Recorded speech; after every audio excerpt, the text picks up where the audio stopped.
Take a moment and think of a simple choice you made today. Perhaps it was the choice to listen to this right now, or the choice of what to eat for your last meal. You remember the moment of decision, the slight pause, the feeling of you choosing.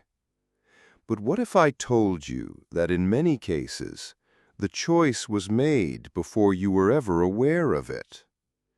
In the early 1980s, a neuroscientist named Benjamin Libet conducted a series of experiments that sent shock waves through the worlds of neuroscience and philosophy.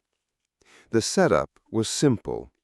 He asked participants to watch a clock and to spontaneously flex their wrist whenever they felt the urge to move. Their only job was to note the exact time on the clock when they first felt the conscious intention to move. While they did this, Libet was measuring their brain activity with an EEG. What he found was unsettling. The brain showed a distinct spike in activity, a signal called the readiness potential, a full half-second before the participant reported feeling the conscious urge to act. Let that sink in for a moment. Your brain had already begun preparing the action, mobilizing the necessary circuits long before your conscious mind, the part of you that you think of as I, had any inkling of the decision. It suggests that what we experience as a conscious choice might actually be the final delayed awareness of a decision that has already been made for us by a part of us we cannot see and do not know. This hidden part, this silent and powerful force, is the subconscious mind. It is the vast submerged portion of the iceberg, while your conscious awareness is merely the small tip visible above the water. It is the invisible architect of your reality, the silent puppet master pulling the strings of your habits, your emotions, your deepest beliefs, and even your seemingly spontaneous choices. While your conscious mind is busy navigating the day, your subconscious is running the show, operating on a lifetime of programming, accounting for an estimated 95% of your cognitive activity. It is the reason you can drive a familiar route home while lost in thought, your hands and feet performing hundreds of complex actions without your input. It is the source of that sudden, inexplicable gut feeling that tells you to trust someone or to walk away. It is the deep well from which your dreams, your fears, and your greatest creative insights emerge. But for many of us, this vast inner world is a mystery. We are strangers in our own minds, living at the mercy of programming we never consented to, written in a language we don't understand.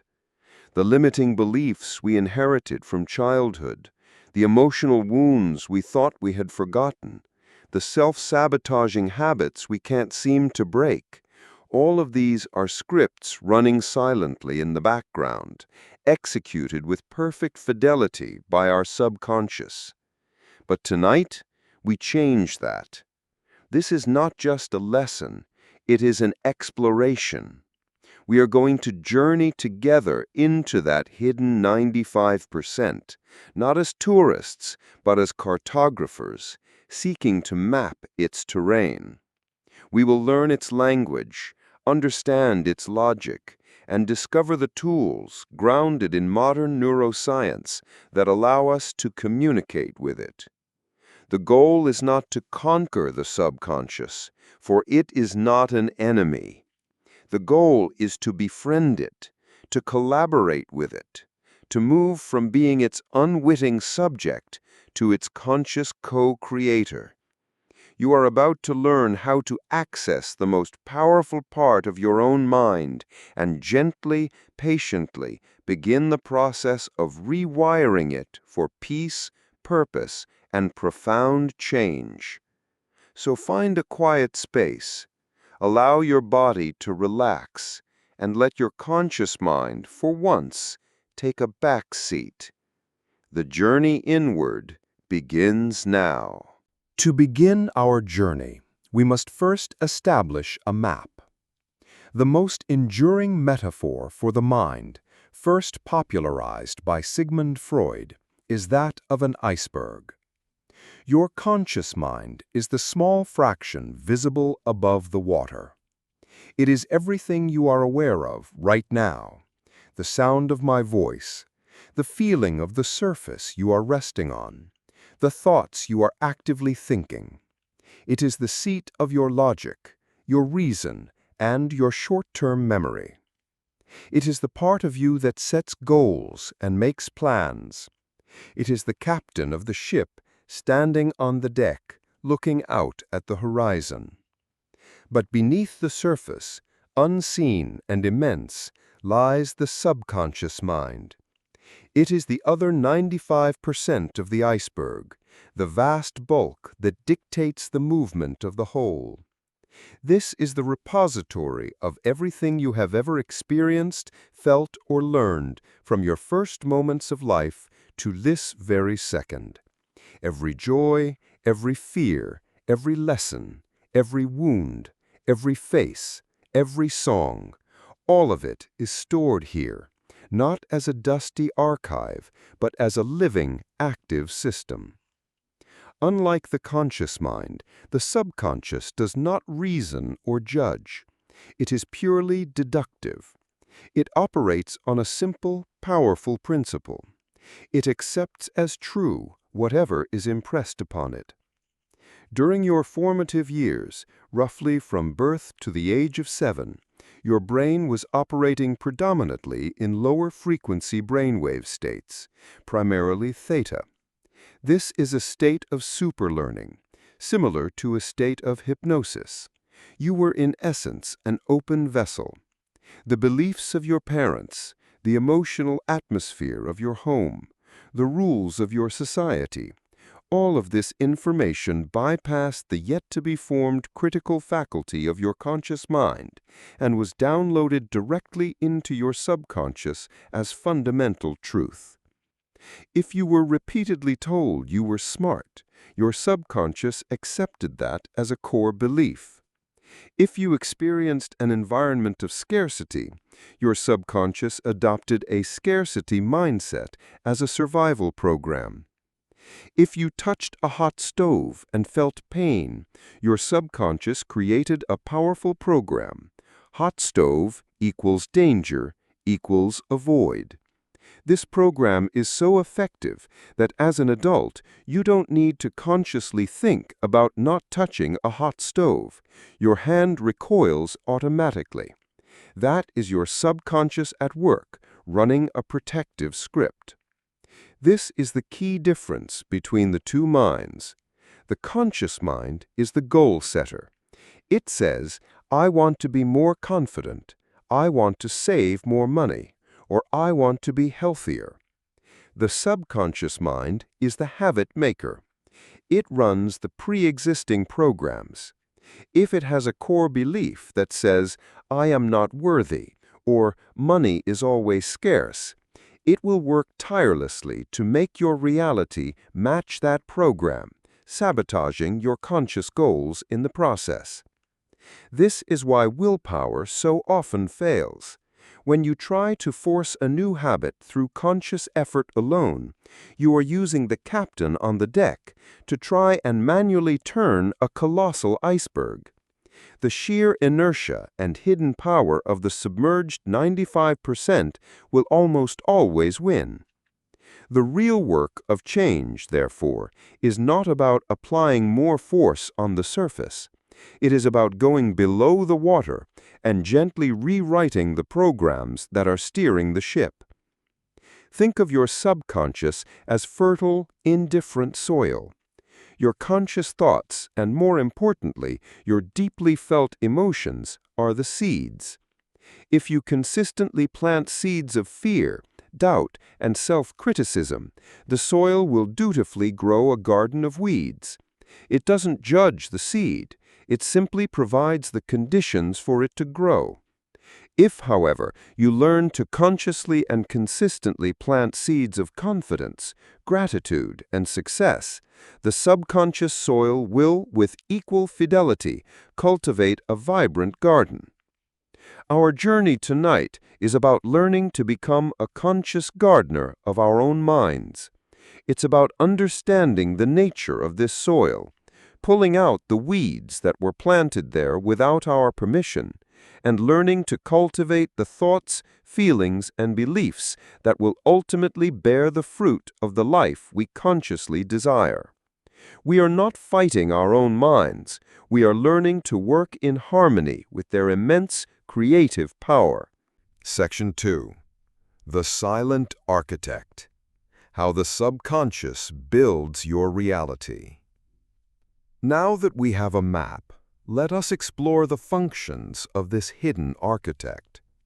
How exactly does the subconscious take a lifetime of data and use it to construct our daily reality?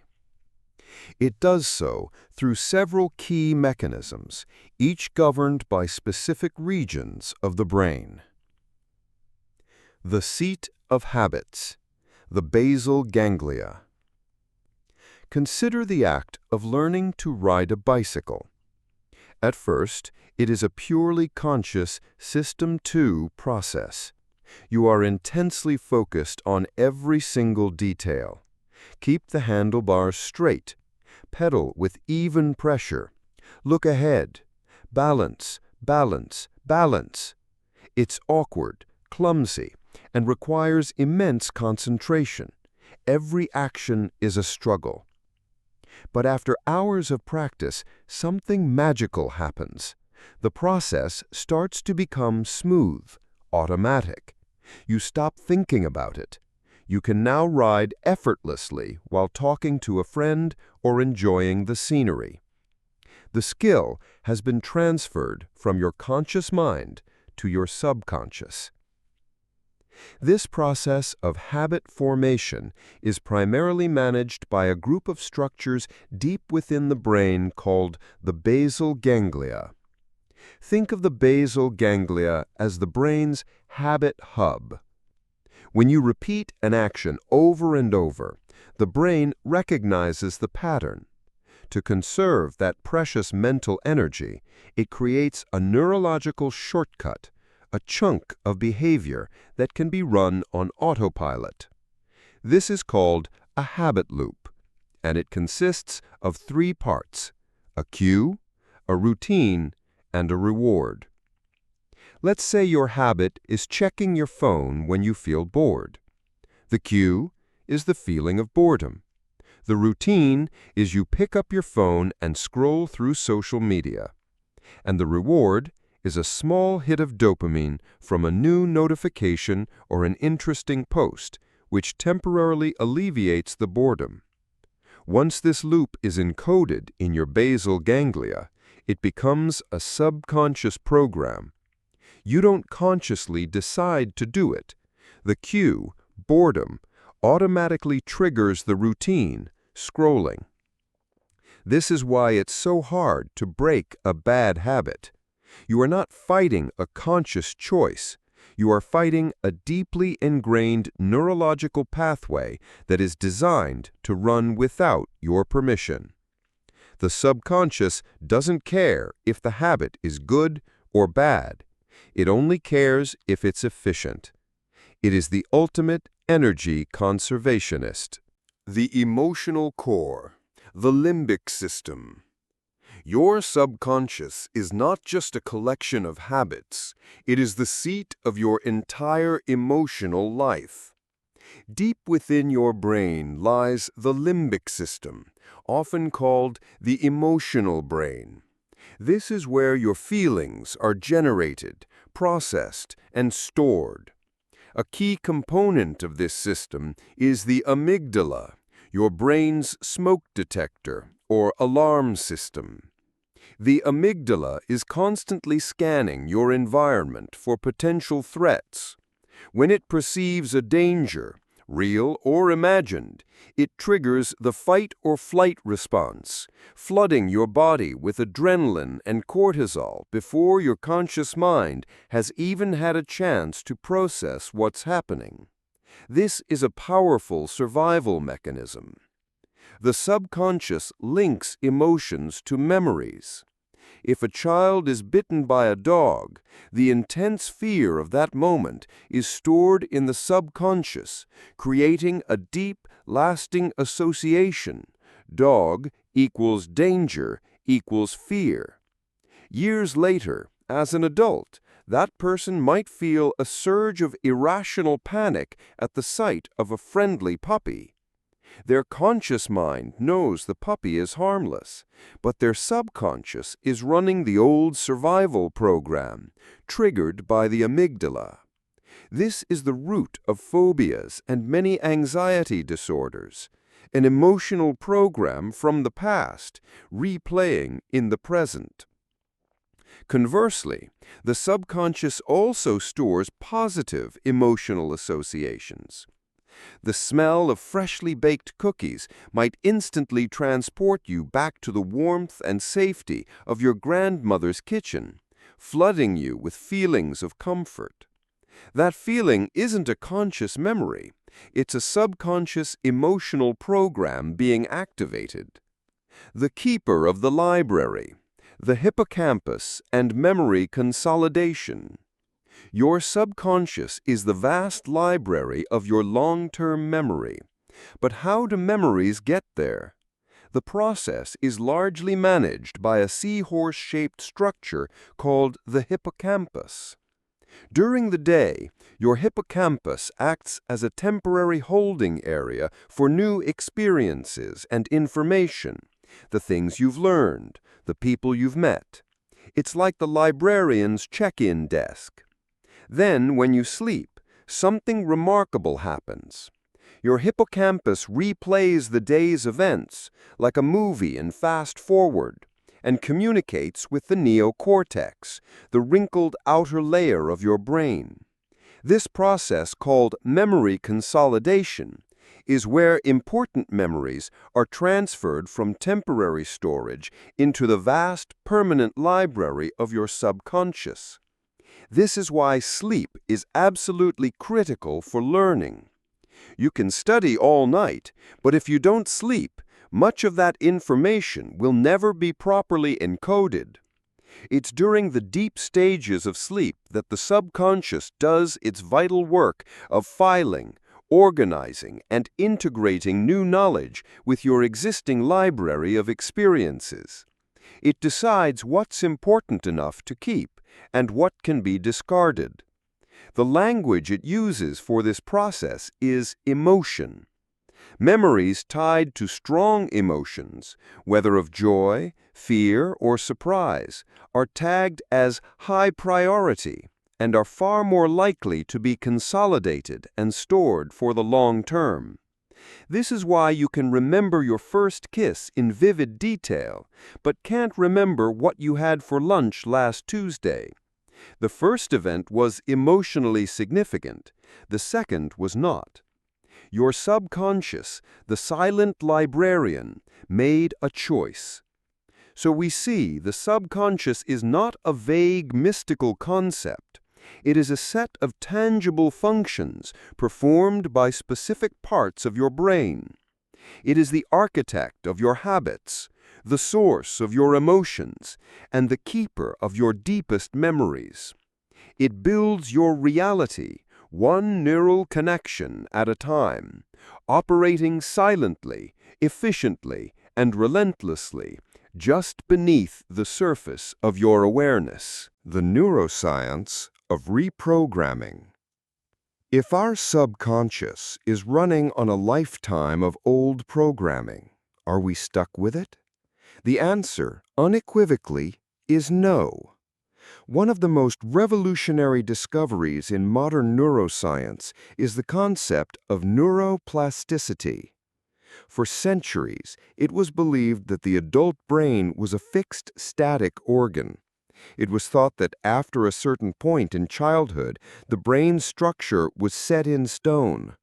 We now know this is completely false. The brain is remarkably plastic or malleable. It is constantly reorganizing itself, forming new neural connections and weakening old ones in response to your thoughts, feelings, and experiences.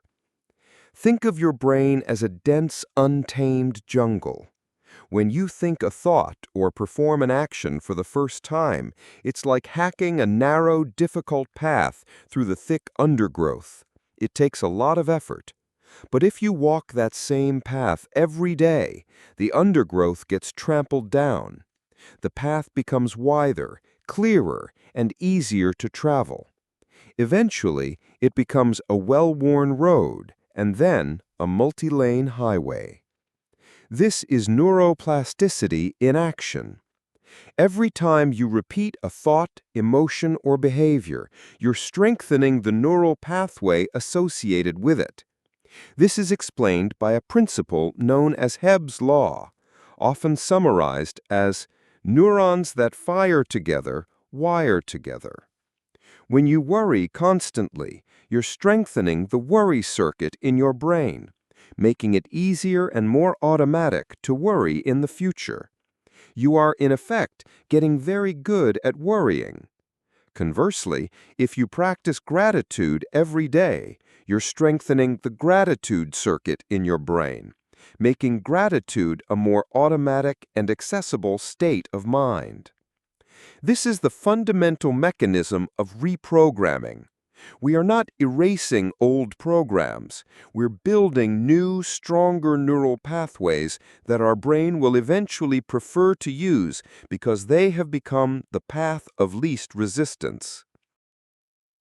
The gateway states, alpha and theta brainwaves. So how do we accelerate this process? How do we communicate with the subconscious most effectively? The key is to communicate with it when it is most receptive. The subconscious is most open to suggestion when the analytical, critical conscious mind is quiet. This happens when our brain waves slow down. Our brains operate at different frequencies, which can be measured with an EEG. A, beta, 13 to 30 hertz.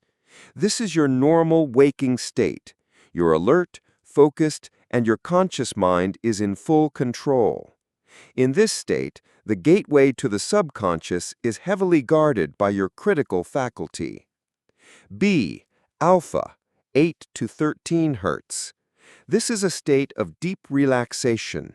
You are calm, peaceful, and reflective. This is the state you enter during light meditation, daydreaming, or right as you begin to unwind for the night. The conscious guard is starting to relax. C, theta, 4 to 8 hertz. This is the state of deep meditation, hypnosis, and light sleep, including the moments just before you fall asleep, hypnagogia, and just as you are waking up, hypnopompia. This is the state where your subconscious is most open and suggestible, just as it was in early childhood. The conscious guard is essentially asleep. D, delta, 0.5 to 4 hertz. This is the state of deep, dreamless sleep. It is primarily for physical restoration. The gateway states for reprogramming are alpha and theta. Any technique designed to influence the subconscious, be it visualization, affirmation, or meditation, is exponentially more powerful when performed in one of these relaxed states. When you are in alpha or theta, you can bypass the critical filter of the conscious mind and plant new seeds of belief directly into the fertile soil of the subconscious. This isn't New Age mysticism. It's basic neuroscience. We are simply leveraging the natural rhythms of the brain to create the optimal conditions for neuroplastic change. You don't need to force change through willpower, a beta wave activity. You can allow change to happen by gently introducing new ideas in a state of deep relaxation, speaking the brain's own native language of repetition, emotion, and symbolism. Section 4. The Scars and the Scripts. How Trauma and Environment Shape Us. Before we learn how to write new programs, we must understand how the most powerful and often most damaging old programs were written. Our subconscious is shaped by two primary forces: significant emotional events, or SEEs, and consistent environmental conditioning. A significant emotional event, or SEE, is a moment of high emotional intensity that acts like a neurological flashbulb, searing an experience into our memory. This is particularly true for traumatic events. When you experience something terrifying, your amygdala goes into overdrive. It takes a snapshot of the entire event, the sights, the sounds, the smells, and links it to an intense feeling of fear. This creates a powerful subconscious script designed for one purpose: to prevent you from ever experiencing that kind of pain again. Consider a soldier who experiences the trauma of combat. The sound of a helicopter might become permanently linked to feelings of extreme danger. Years later, back in civilian life, the sound of a news helicopter flying overhead can trigger an instant, overwhelming panic attack. Their conscious mind knows they're safe, but their subconscious is running the combat survival script. The trauma has created a deep, automatic program that bypasses rational thought. This is how phobias, PTSD, and many deep-seated anxieties are born. They are not signs of weakness. They are the logical result of a brain that has learned a powerful lesson from a painful experience and is now over-applying that lesson to keep you safe. The subconscious would rather have you be safe and miserable than happy and at risk. But not all programming is so dramatic. Much of it comes from consistent environmental conditioning, especially from our childhood. As we discussed, a child's brain is in a near constant theta state, absorbing information like a sponge. The repeated words, attitudes, and behaviors of our parents and caregivers become the foundational pillars of our worldview. If you grew up in a home where money was a constant source of stress and argument, you may have subconsciously downloaded beliefs like money is evil, rich people are greedy, or there is never enough. As an adult, these programs can lead to self-sabotaging financial behaviors, like an inability to save or a fear of asking for a raise. If you were consistently criticized or told you weren't good enough, your subconscious likely holds a core belief of unworthiness. This can manifest as imposter syndrome, a fear of failure, or a pattern of settling for less than you deserve in relationships and your career. If you grew up in a chaotic or unpredictable environment, your subconscious may have developed a hypervigilance program, leaving you in a constant state of low-level anxiety as an adult, always waiting for the other shoe to drop. These programs are not our fault. We did not choose them. They were installed before we had the conscious tools to question them. They are the inherited software of our tribe. The empowering truth of neuroplasticity is that we are not doomed to be defined by them. We have the ability, as adults, to review this old code, to understand its origins, and to begin the patient process of writing a new script that is in alignment with the life we consciously choose to create. The first step is awareness. The second step is learning the techniques to initiate the change. One of the most powerful languages the subconscious understands is imagery. It thinks in pictures and feelings, not in dry, logical words. This is why visualization, or the practice of creating vivid, detailed mental images of a desired outcome, is a master key for accessing and reprogramming your inner world. The neuroscience behind this is fascinating. When you vividly imagine yourself performing an action, the same neural pathways fire in your brain as when you are actually performing that action. For example, researchers at the Cleveland Clinic demonstrated this with a finger exercise. One group physically practiced a finger abduction exercise for several weeks and increased their finger strength by 53%. A second group did nothing and saw no change. But a third group simply visualized themselves performing the exercise without ever physically moving their finger. The result? They increased their finger strength by a staggering 35%. Their brains, unable to distinguish between the vividly imagined act and the real one, sent signals to their muscles, strengthening the neuromuscular pathways. This principle applies to everything, not just physical skills. When you consistently visualize a goal, you are 1. Creating a blueprint. You are giving your subconscious a clear, detailed picture of the goal. The subconscious is a goal-striving mechanism, but it needs a target. A vague goal like, "I want to be successful," is too abstract. Visualizing yourself confidently closing a deal, receiving a promotion, or seeing a specific number in your bank account gives the subconscious a concrete blueprint to work with. 2. Activating the reticular activating system, or RAS. The RAS is a bundle of nerves at your brainstem that acts as a filter for the billions of bits of information you are bombarded with every second. It decides what you pay conscious attention to. When you consistently focus on a goal through visualization, you are programming your RAS to look for things in your environment that are relevant to that goal. It's like when you decide to buy a certain model of car and suddenly start seeing it everywhere. The cars were always there. Your RAS is now simply pointing them out to you.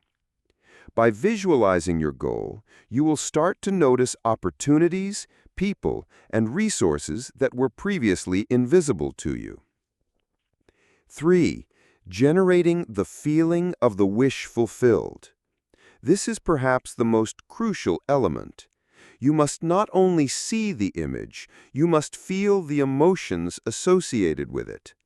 If your goal is to be more confident, you must imagine the scene and then generate the feeling of confidence in your body, the posture, the calm breathing, the self-assuredness. Emotion is the energetic signature that impresses the idea upon the subconscious. An image without feeling is just a daydream. An image with feeling is a command. How to practice effective visualization. Enter a relaxed state. Begin when you are in an alpha or theta brainwave state. After a few minutes of deep breathing, during meditation, or, most potently, right before you fall asleep. Be specific and sensory. Don't just see a vague picture. Engage all your senses. What do you see? What do you hear? What do you smell? Who is with you? What are you wearing? The more detailed and sensory-rich the image, the more real it feels to your brain. Focus on the end result. Don't worry about the how. The subconscious will work on the pathway. Your job is to be crystal clear on the destination. Imagine the scene after the goal has already been accomplished. Infuse it with emotion. Hold that image and that feeling for several minutes, letting it sink into your being. Repeat consistently. Repetition is the mother of skill and the language of the subconscious. A few minutes of consistent daily practice is far more effective than a single long session once a month. You are carving a new neural highway. That takes time and repetition. Athletes use this to rehearse a perfect performance.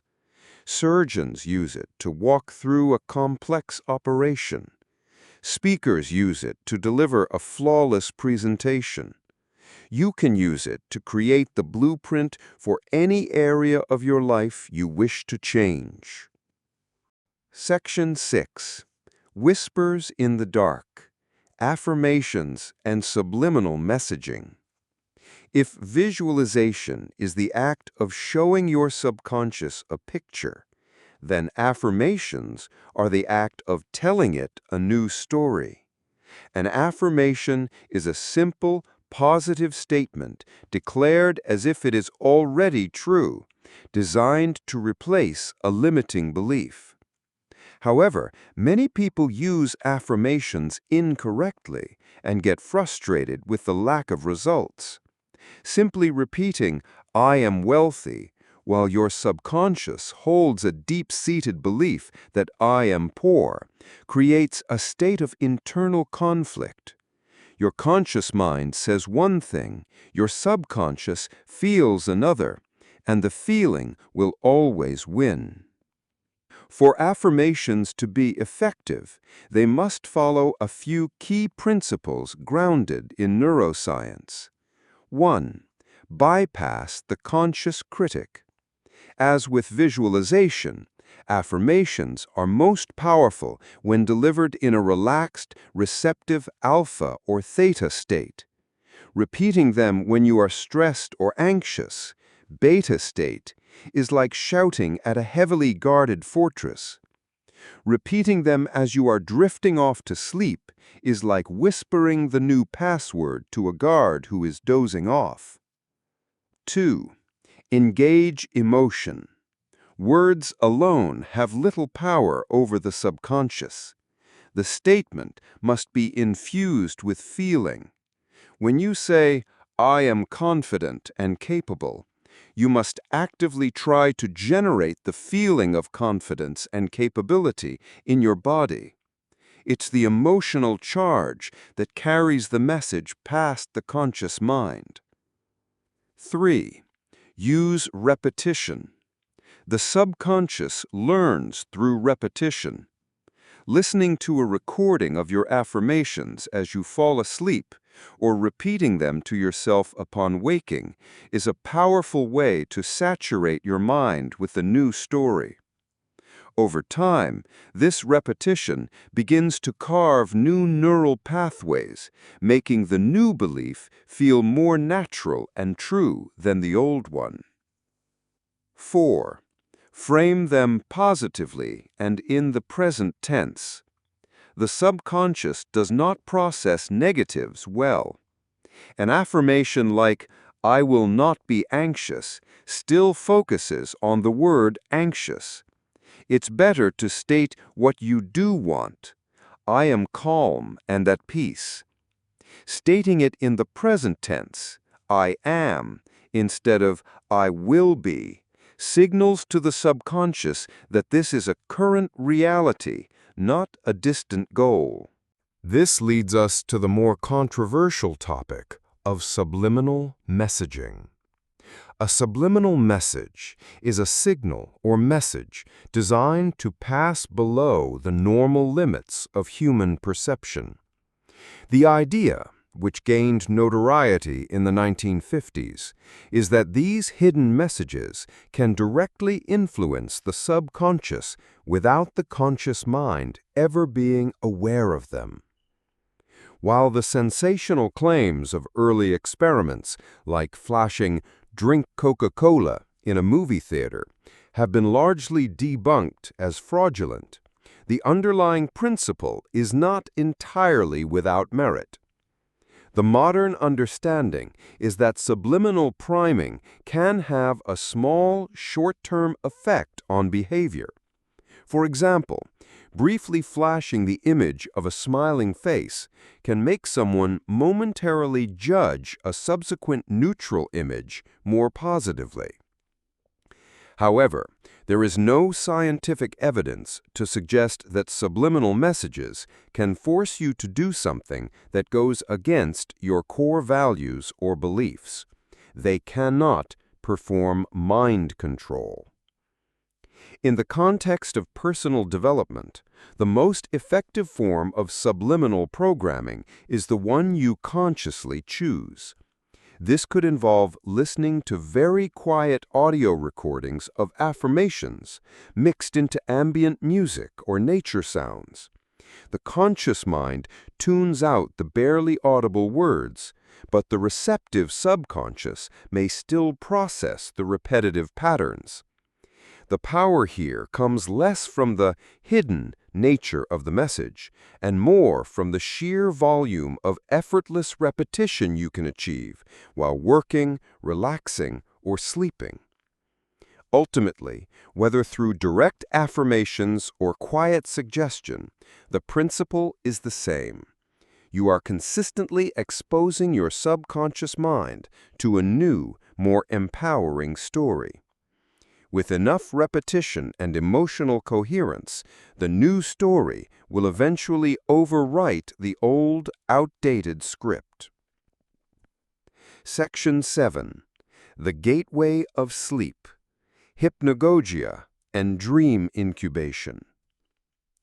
We have repeatedly mentioned that the moments surrounding sleep are the most potent times for influencing the subconscious. Let us now explore this gateway in more detail, specifically the magical, mysterious state known as hypnagogia. Hypnagogia is the transitional state of consciousness between wakefulness and sleep. It is that brief, dream-like period when your body is deeply relaxed and your mind is adrift. Your brain waves are shifting from alpha into theta.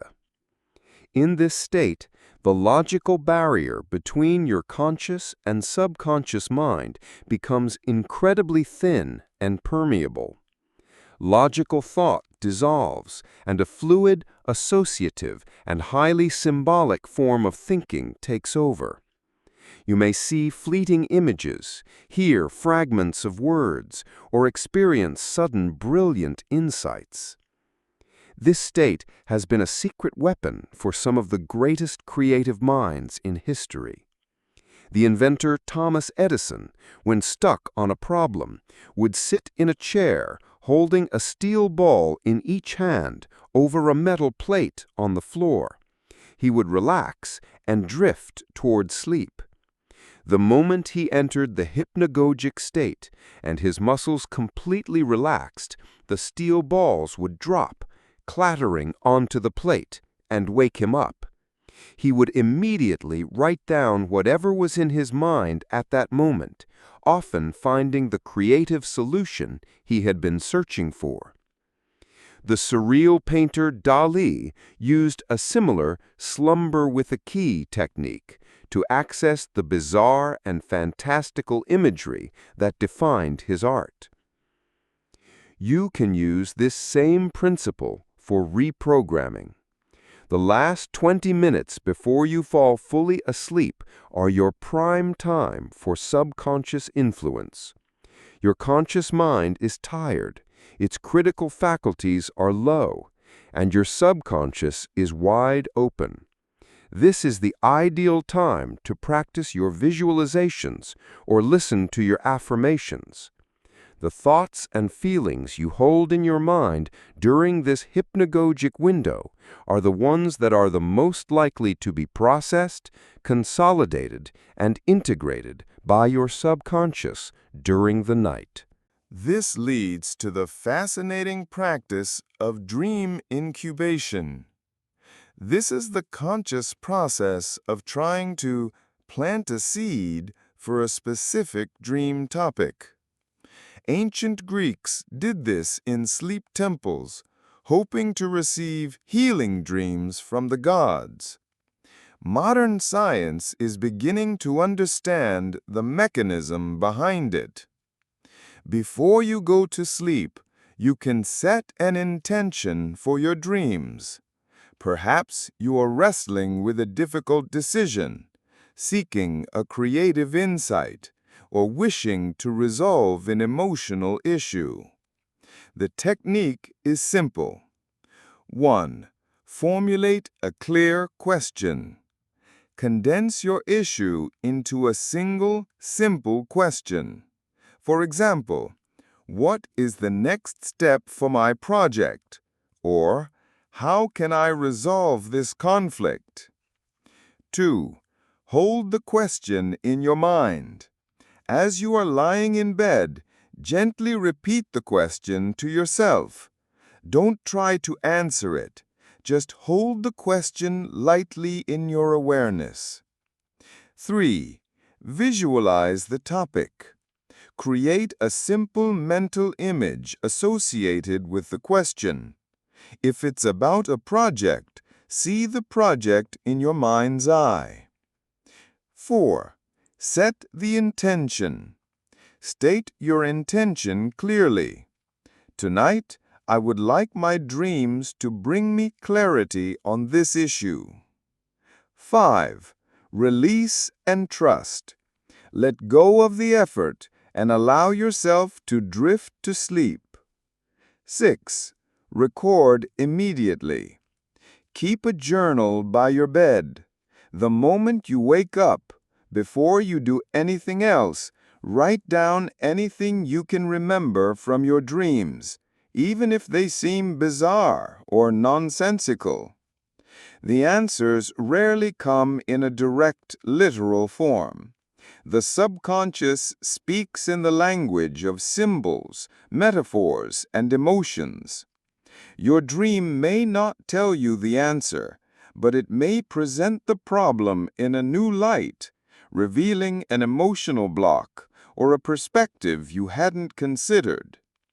Over time, this practice can open up a rich dialogue between your conscious and subconscious minds, using the canvas of your dreams as a meeting place. Section 8. The Body as the Mind, Somatic Techniques and Embodied Cognition. For a long time, Western science treated the mind as something separate from the body, a ghost in the machine. We now know that this is a false dichotomy. The mind is not just in your head. It is distributed throughout your entire body. Your subconscious communicates not only through thoughts and images, but also through physical sensations, posture, and even your breath. This is the realm of embodied cognition. Your body holds a physical record of your life. Muscle memory is a subconscious program stored in your nervous system that allows a pianist to play a concerto or an athlete to perform a complex move without conscious thought. But beyond skills, your body also holds your emotional history. The phrase, "the issues are in the tissues," points to the idea that unresolved emotional stress and trauma can be stored as chronic tension in the body. A tight jaw, hunched shoulders, a knotted stomach. These are physical manifestations of subconscious emotional programs. Therefore, one of the most direct ways to communicate with the subconscious is through the body. The power of breath. Your breath is unique. It is one of the only bodily functions that operates automatically, subconsciously, but can also be controlled consciously. This makes it a bridge between the two minds. When you are anxious, your subconscious triggers shallow, rapid breathing. When you are calm, your subconscious produces slow, deep breaths. You can reverse this process. By consciously slowing down and deepening your breath, you send a powerful signal from your body back to your brain, telling your amygdala that you are safe. A few minutes of slow, diaphragmatic breathing can shift your brainwaves from an anxious beta state to a calm alpha state, quieting the conscious mind and opening the gateway to the subconscious. This is why breath work is the foundation of almost every meditative and relaxation practice in the world. Somatic awareness, mindfulness. Mindfulness is the practice of paying attention to the present moment without judgment. A key part of this is somatic awareness, tuning in to the physical sensations of your body. Simply closing your eyes and scanning your body, noticing areas of tension, warmth, or tingling, is a profound act of communication. You are listening to the language of your subconscious. When you feel a gut feeling or a heavy heart, these are not just metaphors. These are real physical sensations through which your subconscious is providing you with data. Information that exists outside of your logical, verbal thoughts. By practicing this kind of embodied listening, you learn to trust the wisdom of your body. You begin to notice the subtle physical cues that signal you are in an unhealthy environment, or that a decision feels right or wrong on a level deeper than conscious logic. You are learning to read the printout from your subconscious, delivered not to your head, but to your entire being. This approach teaches us that reprogramming isn't just an intellectual exercise. It is a holistic process. To change your mind, you must also engage your body. By relaxing your posture, deepening your breath, and listening to your inner physical landscape, you create a state of congruence where your body and mind are both aligned with the new desired program. Conclusion: becoming the conscious gardener. We have journeyed far tonight, from the surface of conscious thought to the deep, hidden ocean of the subconscious. We have seen how this powerful, silent part of us builds our habits, generates our emotions, and stores the vast library of our lives.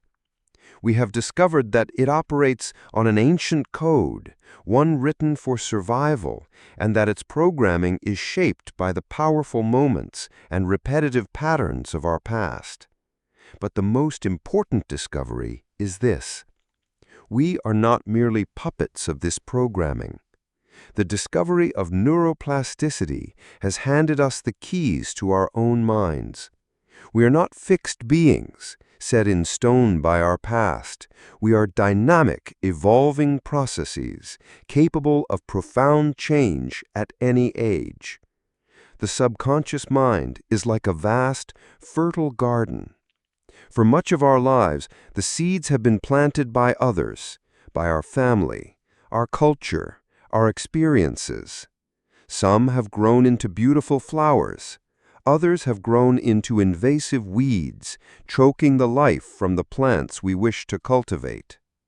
To be a victim of this process is to wander through your garden complaining about the weeds, unaware that you have the power to change the landscape. The journey we have embarked on tonight is the journey of becoming a conscious gardener.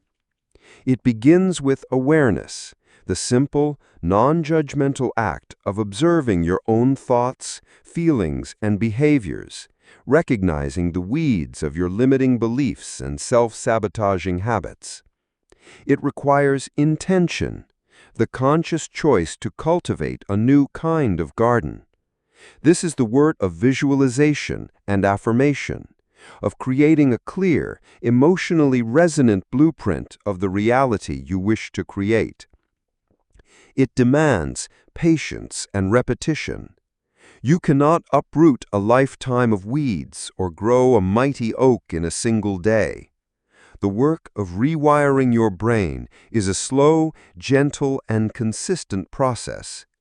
It is the daily act of pulling one weed, planting one new seed, and watering it with your focused attention, especially in those quiet, fertile moments as you drift into sleep.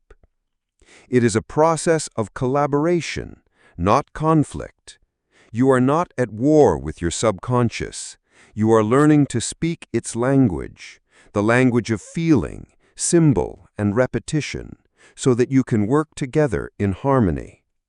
You are aligning your conscious desires with the immense creative power of your deepest mind. This is the ultimate form of self-mastery, not the mastery of control and force, but the mastery of awareness, partnership, and gentle guidance. You have the script, you have the tools, and you have the garden.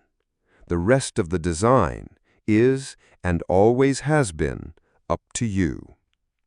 As this session comes to a close, there is nothing more for you to do. Simply allow my voice to fade into the background. Let your mind drift. Trust that the seeds planted tonight have found fertile ground. Your subconscious is at work, processing, consolidating, and integrating this new knowledge, building new pathways toward the person you are choosing to become. Rest now, and know that the work continues, silently and beautifully, while you sleep.